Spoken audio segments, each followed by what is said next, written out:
Ministerios Evangelísticos Visión de Fe te da la bienvenida a su programa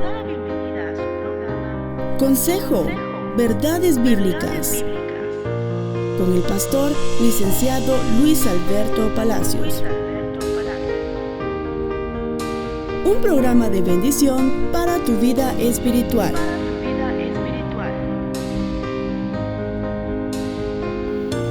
Ustedes saben que los gobernantes de los gentiles se enseñorean de ellos y que los grandes ejercen autoridad sobre ellos. No ha de ser así entre ustedes, sino que el que entre ustedes quiera llegar a ser grande será su servidor, y el que entre ustedes quiera ser el primero será su siervo. Así como el Hijo del Hombre no vino para ser servido, sino para servir y para dar su vida en rescate por muchos.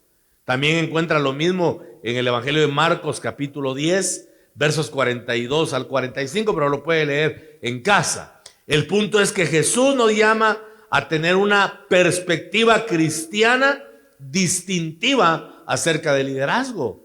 Y dice acá la palabra, dando el ejemplo de la gentilidad, interpretando esa expresión como aquellos que no son todavía del pueblo del Señor. Los gentiles no pertenecían a la nación de Israel, y cuando el evangelio comenzó, hermano, en esa avanzada que habría de alcanzar todo el mundo, el evangelio comenzó regional, el evangelio comenzó nacionalista, el evangelio comenzó con el pueblo judío, porque el Señor mismo dijo que había sido enviado a la casa de Israel. Entonces Israel representaba el pueblo de Dios y la gentilidad representaba al pueblo que no pertenece al Señor. Ahora dice acá, ustedes saben que los gobernantes de los gentiles, dice, se enseñorean de ellos y que los grandes ejercen autoridad sobre ellos.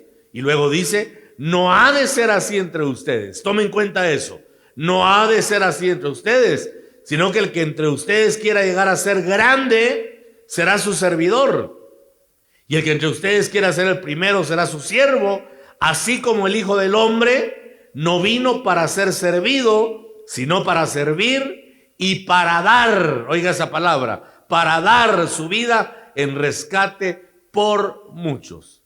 Entonces estas palabras de Jesús sobre la naturaleza del verdadero liderazgo, hermano, yo creo que son suficientes y tienen que ser para nosotros inolvidables, hermano, esas palabras, porque el Señor está destacando la importancia que tiene el hecho de servir de la manera que Dios espera que sirvamos. Y el Señor también da el ejemplo y habla con claridad del contraste que existe entre la forma en la que los gentiles ejercen el liderazgo y la manera como el pueblo de Dios tiene que hacerlo.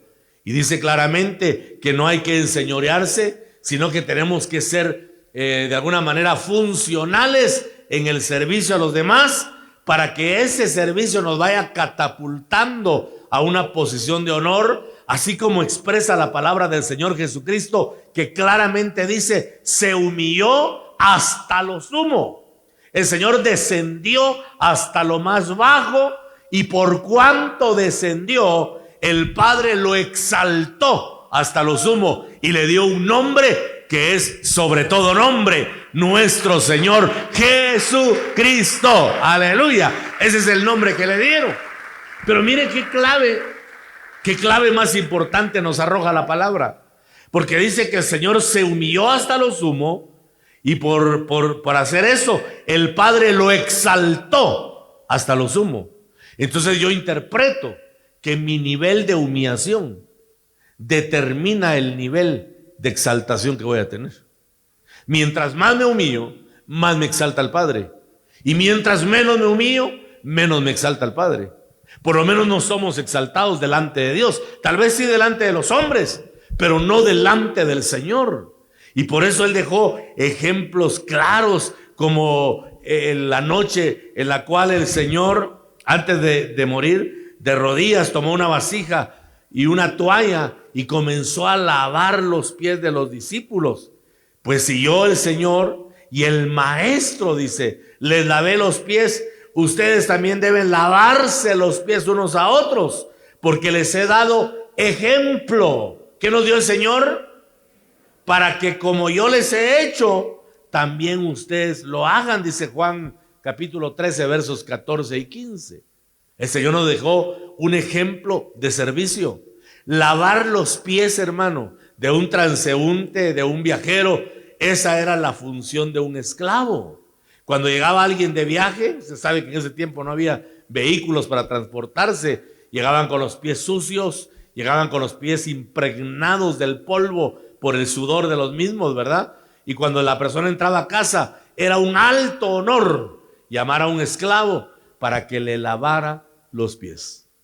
Entonces mira hasta qué punto el Señor se humilló, hasta tomar forma de esclavo y lavarle los pies a los discípulos. Y él dice claramente, les he dado un ejemplo para que como yo les he hecho, también ustedes lo hagan. De la misma manera, con el mismo espíritu, porque es necesario despojarse, hermano, de tantas cosas, de prejuicios que pueden haber en la mente, que pueden estar en el corazón, para poder tomar esta actitud en la cual uno sirve a los demás. Porque el liderazgo que está encauzado en el sentido correcto de la palabra es aquel liderazgo que se sacrifica a cambio de un gozo interno en el espíritu. El sacrificio de servir a los demás tiene que provocar en nosotros un gozo extremo, un deleite interno, porque esa fue la actitud que hubo también en nuestro Señor Jesucristo. El apóstol Pedro, que condujo a los apóstoles como el primero entre iguales, porque cuando yo leo a Pedro me doy cuenta que no existe en su apostolado una preeminencia. No es él el más importante, sino que es uno entre los demás, un anciano con el mismo nivel. Eso es lo que él plantea, y él toca la misma nota clara para tener una visión distinta en la iglesia.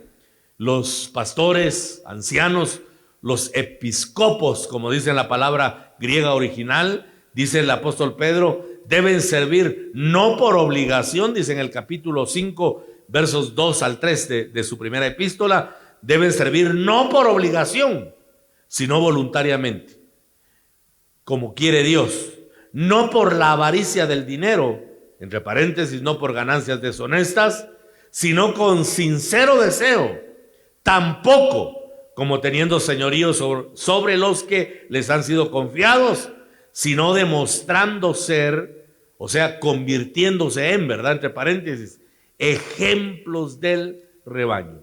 Eso dice el apóstol Pedro, que los pastores ancianos deben servir no por obligación, sino voluntariamente. Pero lo que destacan estas palabras, hermano, cuando dice no por obligación, sino voluntariamente, es tener una devoción interna, una devoción permanente, un regocijo, una alegría, porque en el momento en el que nosotros comenzamos a sentir carga por servir a los demás, nuestro servicio ya no está acorde con la voluntad del Señor. Si usted se siente cargado por servir, perdóneme, pero ya le dejó de servir a Cristo. Tal vez le está sirviendo a su alma, le está sirviendo al criterio de los demás, pero no le está sirviendo a Jesús, porque tiene que haber un sumo gozo, tiene que haber un regocijo interno en servir a los demás, porque ese es el impulso y esa es la distinción de la unción del Espíritu Santo, que nos envía ese poder para servir a los demás, porque ciertamente, hermano, hay un desgaste. Por eso le hablo de un sacrificio. Para servir a los demás hay que desgastarse en la obra. No es fácil, hermano, sobre todo en el ámbito espiritual. Es lo más complicado que hay, orar por las personas, orar por las necesidades, porque yo estoy bien consciente que cada vez que venimos a la congregación, venimos con una necesidad. ¿Estamos de acuerdo? Venimos en ocasiones con cargas, venimos con aflicciones, venimos con áreas del alma que tienen que ser depuestas en la presencia del Señor, porque sentimos que nos estorban, que no nos dejan avanzar en el camino, que nos detienen, que no nos permiten entrar al propósito del Señor. Y uno siente que hay una fuerza de oposición interna que no quiere que avancemos al propósito del Señor. Pero venimos a este lugar y eso es importantísimo, hermano.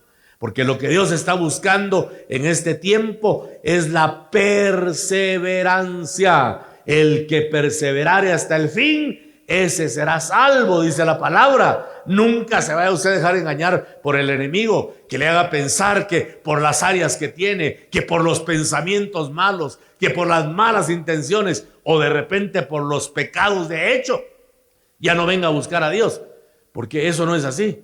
Es cuando más necesitamos del Señor, el cual está presto a bendecirnos, a purificarnos con el derramamiento de su bendita sangre y con la palabra, que es el agua que lava nuestro cuerpo de todo pecado. Dele fuerte las palmas al bendito Señor.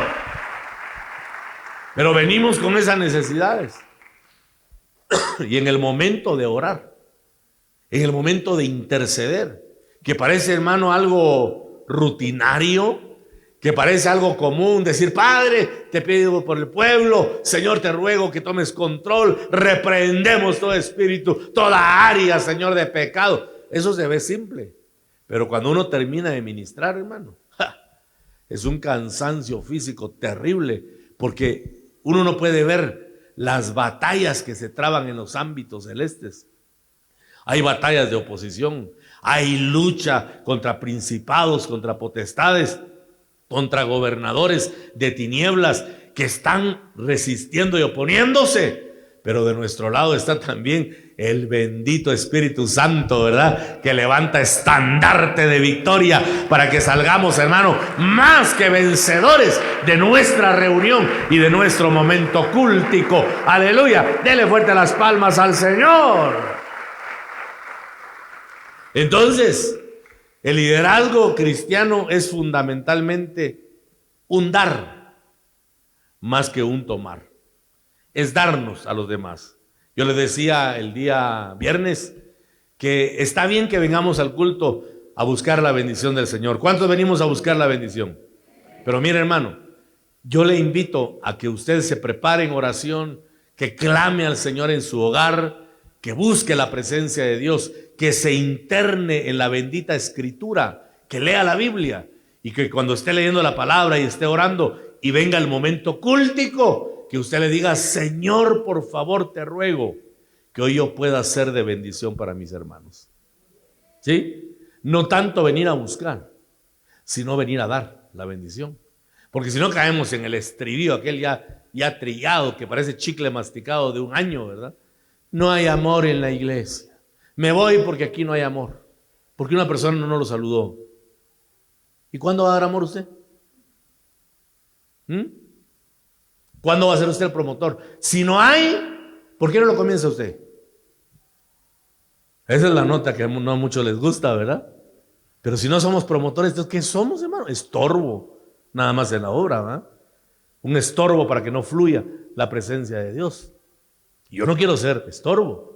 Yo quiero ser de bendición para el cuerpo de Cristo, porque dice la palabra que Él ya nos bendijo con toda clase de bendición espiritual en los lugares celestiales, hermano, con Cristo Jesús.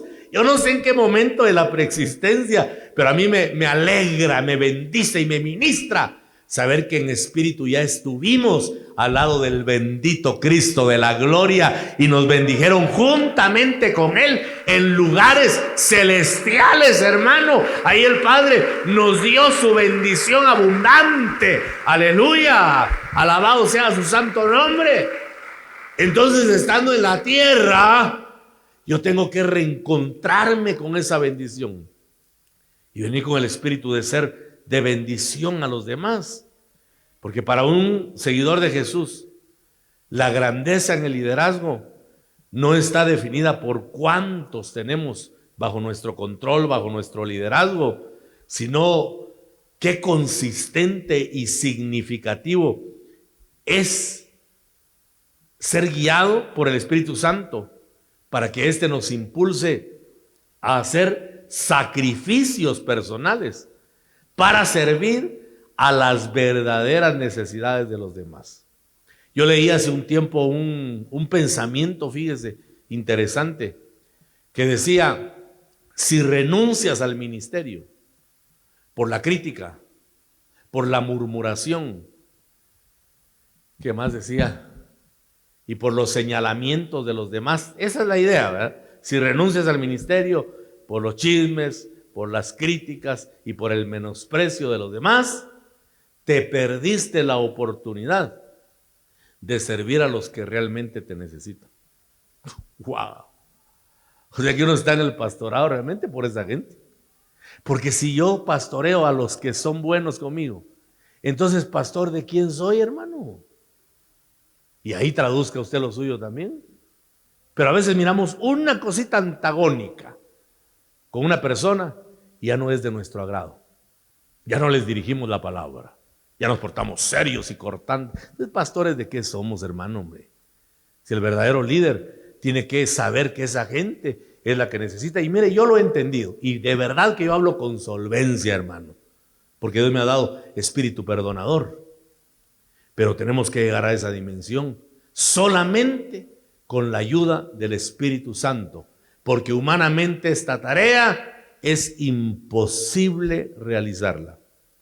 Pero cuando el Espíritu Santo nos da la fortaleza para hacer sacrificios personales, para servir a las verdaderas necesidades de los demás, estamos encausados en el liderazgo correcto que Dios espera y que la iglesia necesita.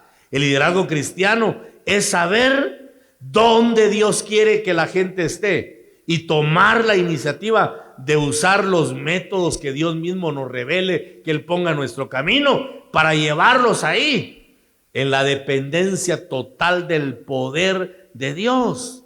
Tomar la iniciativa es típicamente una manera de decir que tenemos que sacrificarnos, hermano. Dios tiene un lugar y un destino para su pueblo. El salmista David en el Salmo 23 dice: Jehová es mi pastor y nada me faltará. En lugares de delicados pastos me pastoreará, junto a aguas, junto a corrientes de agua viva. Ese es el lugar donde Dios quiere que tengamos al pueblo. Y tenemos que tomar la iniciativa para llevarlos a esa dimensión. Y tenemos que renunciar a nosotros mismos, hermano, porque, mire, bueno, yo no sé qué tanto usted ha tenido la oportunidad de dirigir a los demás, pero cuando usted no está en condición humana de hacerlo y lo hace, ese es el verdadero sacrificio. Ahí es donde comienza a despuntar el liderazgo. Yo le decía una de estas noches que hay ocasiones en las que yo no estoy en condiciones de venir a predicar, hermano, sinceramente. Hay días que he estado enfermo, hermano, enfermo. Y me dice mi esposa: si querés llamo a alguien que tome tu lugar, que alguien pase el lugar. No, yo voy a ir. ¿Pero es que estás mal? Sí. No puedes ir, no puedo, pero voy a ir. Porque es más grande la necesidad que el deseo. Y lo maravilloso es que estando en este bendito lugar, el poder de Dios desciende, hermano, y miramos maravillas, prodigios y milagros. ¡Aleluya! Bendito sea el Señor. El liderazgo cristiano es tomar continuamente esa iniciativa de sacrificio para llevar a las personas al lugar donde Dios quiere que estén. La iniciativa es personalmente muy costosa, hermano, porque tenemos que rendir algo, tenemos que renunciar a nosotros mismos. ¿Cuál es específicamente la motivación por la cual los líderes del Espíritu tomarán la iniciativa y harán sacrificios? Pues el apóstol Pablo dice que la iniciativa para hacer eso, para renunciar, hermano, y sacrificarnos, y muchas veces hacer lo que tal vez no queremos o no deseamos, pero lo vamos a hacer por la necesidad que el Espíritu pone en el interior, es trabajar por el gozo de los que están a nuestro cargo. 2 Corintios 1:24, por favor. No que nos enseñoreemos de vuestra fe, sino que colaboramos para vuestro gozo.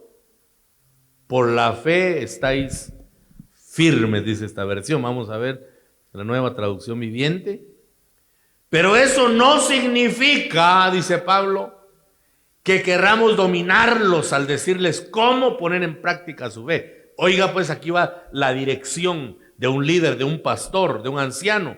Eso no significa que querramos dominarlos, oiga, al decirles cómo poner en práctica su fe.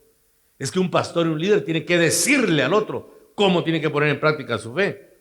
Queremos trabajar junto con ustedes para que estén llenos de alegría, porque es por medio de su propia fe que se mantienen firmes. Esa es la motivación, el gozo de los demás, la alegría de los demás.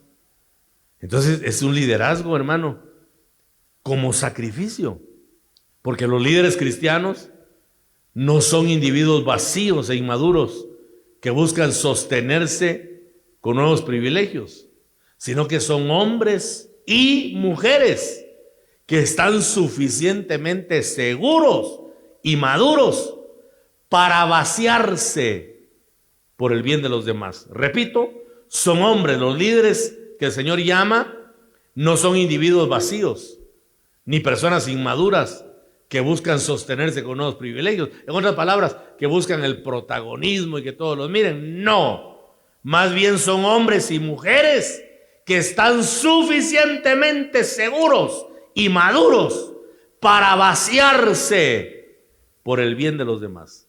¿Qué hace un verdadero líder entonces? ¿Tiene qué? ¿Y qué se necesita para vaciarse? Exactamente, estar lleno. Si no estoy lleno de Dios, ¿de qué me puedo vaciar? Pero me puedo vaciar de lo mío, de lo humano, de lo natural. Y la idea es que nos vaciemos de lo que Dios ha puesto en nosotros. En el Salmo 23 también, que viene a colación aquí de una manera perfecta, el salmista habla de esos lugares de delicados pastos y habla también del tiempo de probatorio, cuando andamos en valle de sombra y de muerte, pero que el Señor nos sustenta con su vara y su cayado, ¿verdad? Y luego dice que Él adereza mesa delante de nuestros angustiadores, y dice: ungiste mi cabeza con aceite, mi copa está preparado para vaciarse, porque su copa está rebosando su copa. Entonces tiene para dar, tiene para vaciarse en otro, tiene para compartir con el que viene necesitado, porque el culto al Señor es una interacción, hermano. El que está sano, ore por el que está enfermo. El que tiene suficiente en lo económico, ore por el que está falto. El que está alegre, ore por el que está triste. ¿Me explico? Eso es interactuar en el Evangelio. Y esa es la tarea del líder espiritual, que tiene que estar seguro y ser lo suficientemente maduro para vaciarse por el bien de los demás. Entonces aquí, hermano, tenemos que tomar nuestra parte, los que somos esposos, los padres, los pastores, los dirigentes, hermano, de la congregación, saber que la esencia y el corazón del liderazgo espiritual que Dios quiere que la iglesia tenga es tomar la iniciativa y hacer sacrificios para guiar a nuestra gente a lugares de verdes y delicados pastos junto a aguas de reposo. Eso fue lo que le dijo Dios a Israel por medio del profeta Jeremías en el pasaje que estamos estudiando. Les dijo el profeta Jeremías: párense en los caminos, deténganse en los caminos, miren a su alrededor, o sea, miren su entorno, y pregunten. ¿Cómo se pregunta?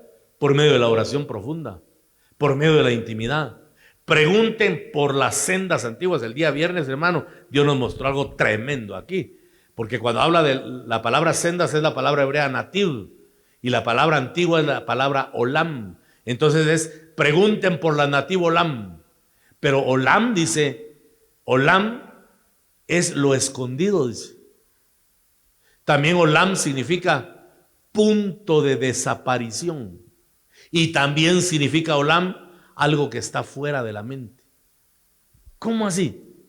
Deténganse en el camino, miren su entorno, miren qué tanto han cosechado y pregunten por las sendas escondidas, por el punto de desaparición. Yo le decía al Espíritu Santo, ¿qué es eso del punto de desaparición?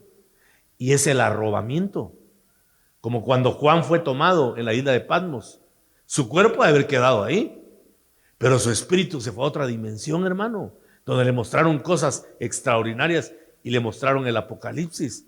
Ese es el punto de desaparición. Y el punto de desaparición para mí tiene mucho que ver con el arrebatamiento.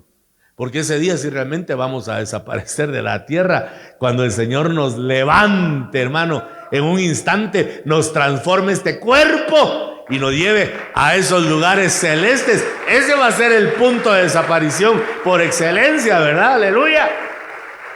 Entonces, mire, dice el analista del lenguaje hebreo que cuando Olam significa lo escondido, el punto de desaparición y algo fuera de la mente, prácticamente, dice él, la eternidad.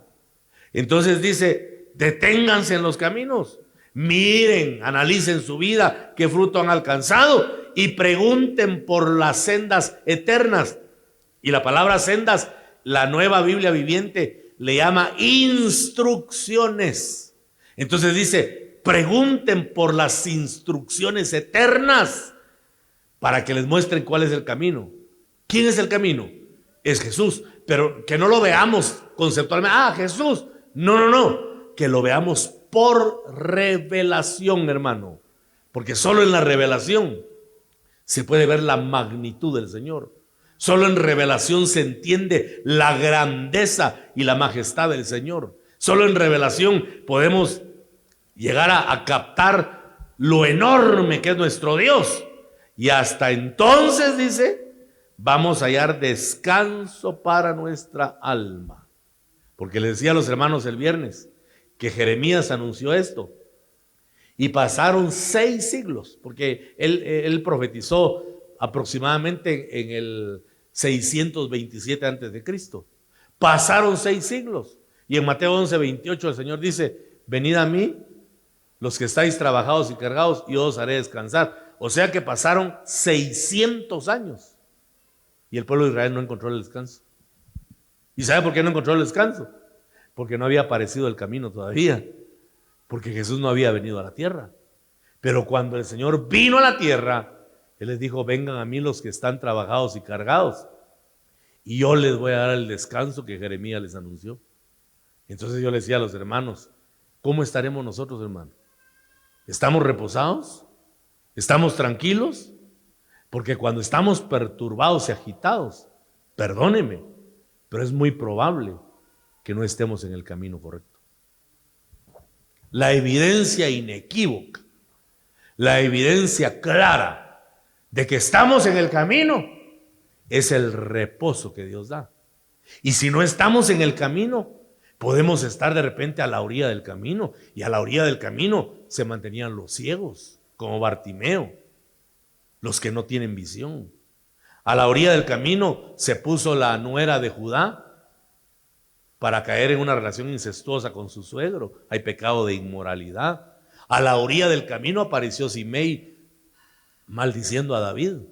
Ahí están los que maldicen. Entonces, si no estamos en el camino, podemos estar a la orilla del camino, y ahí hay un peligro total. Y la evidencia clara de que no estamos en el camino es que no tenemos paz en el corazón, hermano. Dios nos ha llamado a que tengamos paz, a que encontremos esa instrucción oculta, a que encontremos esa instrucción que nos va a robar, que nos va a sacar del cuerpo, que nos va a elevar a las alturas, y que encontremos ese punto que está fuera de la mente, porque esa es otra cosa. A veces la mente racionalista nos estorba, hermano. El evangelio no hay que verlo con mente racional. El evangelio hay que verlo con la mente de Dios. Pablo dice en Corintios que nosotros tenemos la mente de Cristo. Usted ya tiene la mente de Cristo, ya tenemos los pensamientos del Señor. Hagamos a un lado nuestra mente, pidámosle en oración al Señor y digámosle: Señor, yo no quiero guiarme por mis pensamientos naturales, yo quiero que seas tú el que me muestre qué debo hacer para que yo actúe con la mente de Cristo, para que mis pensamientos sean pensamientos espirituales, hermano, y que pueda de verdad estar en línea con el Señor y que de esa manera encuentre reposo y paz para mi alma, porque eso es lo que el Señor promete, y la evidencia segura de que estamos en el camino es que vamos a tener esa paz que sobrepasa todo entendimiento. Démosle fuerte las palmas al bendito Señor, por favor, hermanos amados. Aleluya.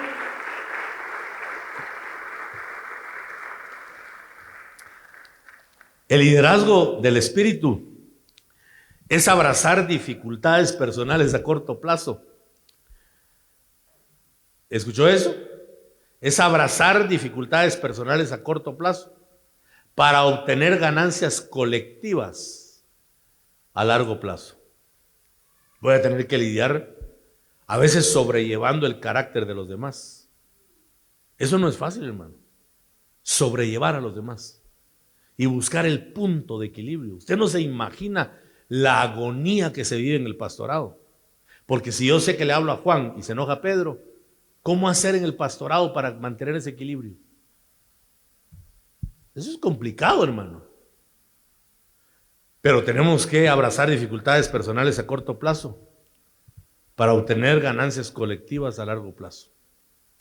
Yo sé que la única manera de poder en el pastorado mantener esa salud interna, o como dice mi pastor, de mantener puro el corazón, la única forma que yo he aprendido, hermano, en apenas 40 años que tengo de ser evangélico, cristiano, la única manera que yo he aprendido de mantenerme en medio de esto es muriendo al ego. Yo por eso sigo como pastor, porque ya morí a mi ego. Amén. Ya los menosprecios a mí no me hacen mella. A mí me da lo mismo. Porque he ayudado a gente, les he tendido la mano y vive Dios que no les he hecho nada y no sé por qué les caigo mal. Sí, de verdad. Gente que en otro tiempo los ayudé, hermano. Y ahora pasa la parte de ellos y... Sí, oye, este desasiable. No, este hermano, ¿qué le pasa, verdad? Pero lo he aprendido a sobrellevar y lo saludo. Dios les bendiga, hermano. Igualmente, me dicen entre los dientes. ¿Qué les he hecho? Pero yo ya moría eso, hermano. A mí eso no me quita la paz, no me quita la vida, porque tengo que ser pastor. Amén. Tengo que estar amplio a los demás. Tomar ese sacrificio a corto plazo para ver el beneficio colectivo a largo plazo y ver cómo Dios se manifiesta y se mueve edificando, redimiendo, madurando a las personas. Porque estamos entre aquellos que estamos aprendiendo que las mayores alegrías y regocijos de la vida cristiana no vienen de la comodidad, no vienen, hermano, del punto de confort, sino en elegir lo que puede ser de repente incómodo y difícil, pero que va a redundar en el beneficio de los demás.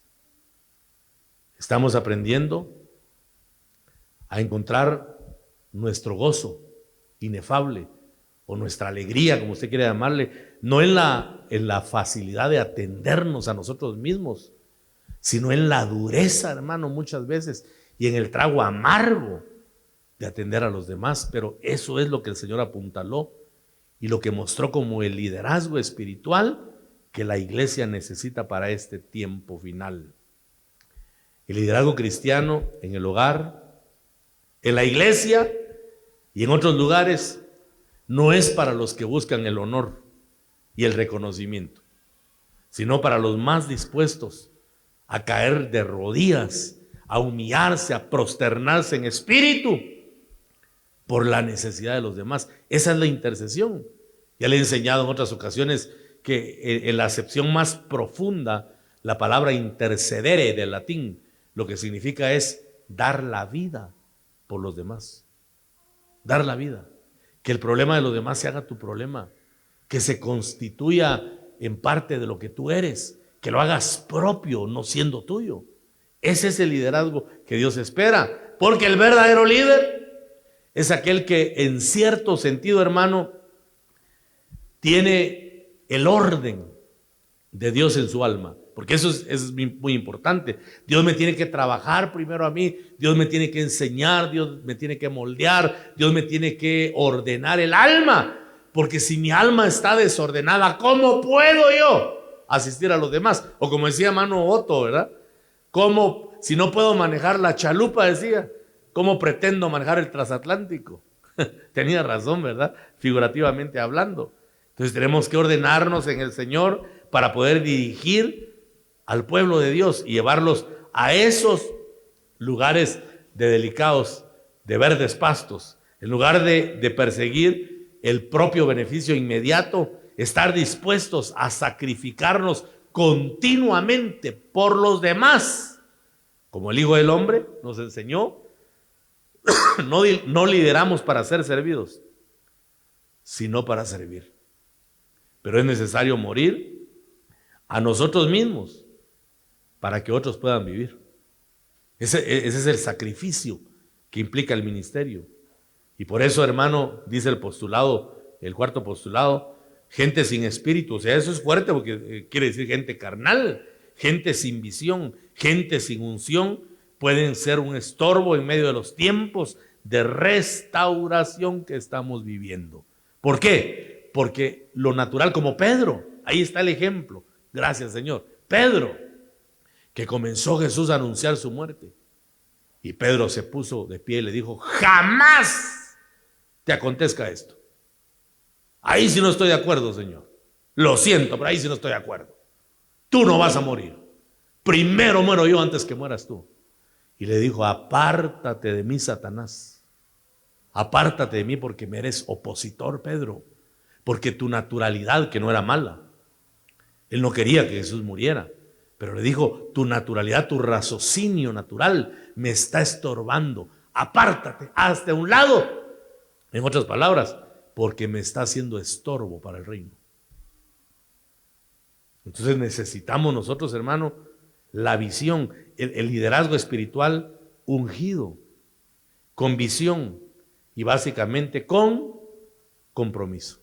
Y eso habla al liderazgo presente, comenzando desde el pastor, pero también le habla a los futuros líderes que tenemos acá, que van a formarse y que saben que tienen que tener visión, que tienen que ser ungidos de Dios, que tienen que tener compromiso con el Padre, porque para poder ser efectivos es necesario saber que el Señor nos ha enlistado en su ejército. Por eso Pablo le dijo a Timoteo, ninguno que milita se enreda en las cosas de este mundo. Y eso es literal, ¿verdad? El soldado, el que está en el ejército, no se compromete en nada más porque no puede, hermano. Ahí los llaman en cualquier momento. Cuando vino el hermano, el coronel Guzmán acá, yo lo llevé a comer a varios lugares y me dijo, disculpe pastor, perdone que siempre ande este aparato aquí, digo, andaba un radio, porque a mí me llaman, y estoy de vacaciones, me dijo, pero si el alto mando me necesita, solo me llaman y me dicen, te necesitamos de aquí, ¿y qué les importa a ellos que esté de vacaciones? Digo, ellos solo me dan la orden, yo agarro el vehículo, salgo corriendo para allá. A veces me dice, predico en la central y tengo que tener ahí el transmisor, y ya les dije a los hermanos que me disculpen, porque en cualquier momento que me llamen, yo tengo que ir. ¡Wow! Eso dijo Pablo, que el que milita en las cosas del Señor no se enreda en las cosas del mundo. ¿Por qué? Porque estamos comprometidos con el Señor para ser líderes efectivos, hermano. ¿Qué va a hacer Dios? Va a mandar unción. ¿Qué es unción? Es poder y autoridad. ¿Qué es unción? Vamos a ser ungidos.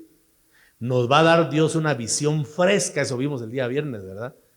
Una visión que no proceda de las habilidades humanas, una visión que no nazca de la inteligencia, sino del hecho de que seamos dependientes totalmente del Espíritu Santo. Porque Jesús dijo, es necesario que yo me vaya, porque si no me voy, el Padre no va a enviar al Espíritu Santo. ¿Por qué dijo Jesús que era necesario que Él partiera? Porque Él quería que la naturaleza divina viniera a morar en nosotros, hermano. Y por eso Él tuvo que regresar al Padre, para que el Padre enviara al Espíritu Santo. Jesús dijo que Él nos recordaría todas las cosas. Jesús dijo que el Espíritu nos recordaría sus palabras. Y lo más maravilloso es que Jesús dijo que el Espíritu Santo nos guiará a toda verdad y a toda justicia. En otras palabras, el que tiene el Espíritu Santo no se equivoca. El que tiene el Espíritu Santo no se pierde. El que tiene el Espíritu Santo no se descarría, porque Él nos mantiene en la verdad. ¿Y quién es la verdad? La verdad es Cristo. Hermanitos amados, cuando hablo de compromiso, básicamente hablo de ejemplo. Porque los que Dios eligió y nos usa para liderar un pueblo, tenemos que perseverar, hermano. Yo muchas veces le he hablado de perseverar en medio de la prueba, y de verdad que creo que hasta aquí he sido ejemplo en eso, porque he pasado por duras pruebas, pero nunca me he echado atrás, porque aprendí de mi pastor que el asalariado, cuando ve que viene el lobo, sale corriendo, porque es asalariado. Pero el pastor ve venir al lobo y no se corre, hermano. Yo no soy de los que me corro. Yo el día que no esté en este púlpito es porque esté muy grave o porque ya partí con el Señor. Pero lo contrario, Dios me llamó. Y desde que Él me llamó, yo tengo un compromiso. Y también los hermanos que yo les he dado el privilegio de predicar, hermano, ¿qué compromiso tienen ustedes? Ay de aquel, como dice el himno nacional, que con ciega locura, después de haber pisado un púlpito, salga corriendo y que lo miren huir, porque entonces ¿qué enseñó? Solo vino a perder el tiempo aquí nada más y echar a perder a los hermanos, porque las palabras tienen que ir respaldadas con el ejemplo. Y si hablamos de perseverar, tenemos que ser los primeros perseverantes para que los demás vean que lo que estamos anunciando es verdad, porque si no, como decía nuestro fundador, seríamos como el calvo vendiendo ungüento para que crezca el cabello. Van a decir, ¿por qué no lo usa primero él? Y nosotros queremos, hermanos, ser ejemplo para la Grey, para que el liderazgo sea un liderazgo espiritual, ungido, con visión, pero también con compromiso de servir al pueblo del Señor, por el cual Cristo pronto vendrá. Y mire, hermano, yo sé que hay una tarea que es cargosa, que es difícil. Por eso dice que el sembrador, cuando lleva la semilla, ¿qué va haciendo? Va riéndose, va contento, va dando saltos de alegría. Dice que el sembrador va llorando. ¿Cómo va el sembrador? Pero cuando viene la cosecha, dice que viene alegre, porque trae el fruto en las manos. Amén. Trae las gavillas, hermano. Entonces todo el dolor que ha pasado, la etapa de siembra, es compensada con la etapa de cosecha. Y así va a ser en la eternidad. Porque yo sé que no es fácil guiar a un pueblo, hermano. Cuesta mucho de verdad. Pero cuando el Señor aparezca, cuando el príncipe de los pastores aparezca, entonces Él va a recompensar, o por lo menos le va a dar a cada uno lo que le corresponde y lo que merece recibir.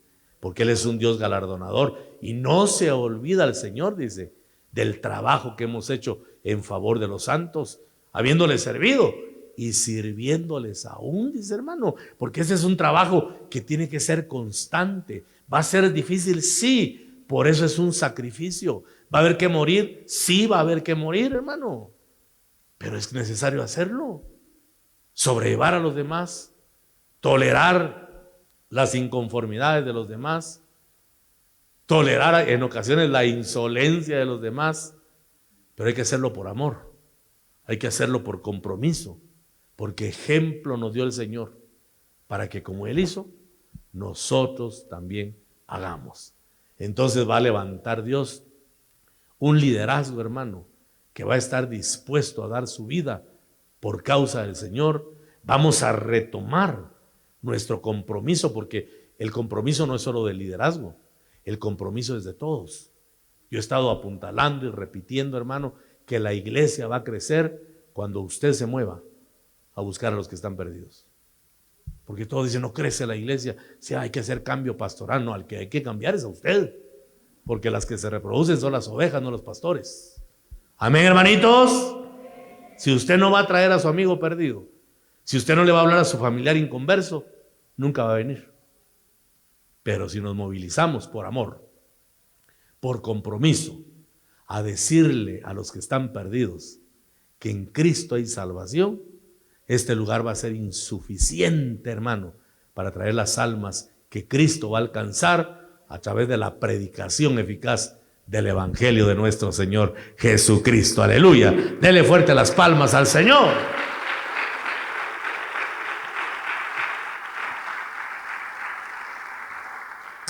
Gloria a Dios.